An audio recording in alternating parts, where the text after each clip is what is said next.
Tamam, gəlin belə bir sual izahına baxaq. ABC eşkenar üçbucaq, yəni bu bərabər tərəfli üçbucaqdır və BC çaplı çəmbər, yəni bu yarım çevrədir. Deməli, bunun mərkəzini qeyd edək. Baxaq sualımıza. Burada KT-ni soruşur, X-i soruşur. Radius, belə deyək, diametri görəndə buradan perpendikulyar endirmək ağlımıza gəlməlidir.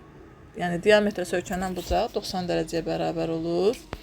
Eyni zamanda eşkenar, yəni bərabər tərəfli olduğu üçün bucaqları 60 dərəcədir bütün bucaqları.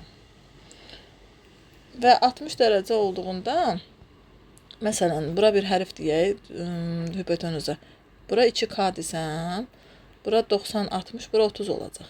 Onda 30-un qabağı K olacaq. Eyni zamanda bu üç bucağı qeyd edək buradan.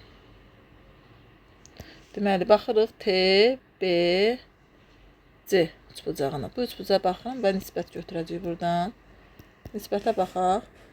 Buradan çəkək bu üçbucağı. Deməli, bura K-dır, bura 2K-dır. Nisbətlə də getmək olar, amma belə şifahi də tapmaq olar ki, əgər 2K-dan K-ya gedibsə, yəni 2K-nın yarısı olub. Onda 2-nin də yarısı olacaq bura 1. Və bizdən də elə buranı soruşurdu, X soruşurdu. Doğru cavab olacaq B bəndi.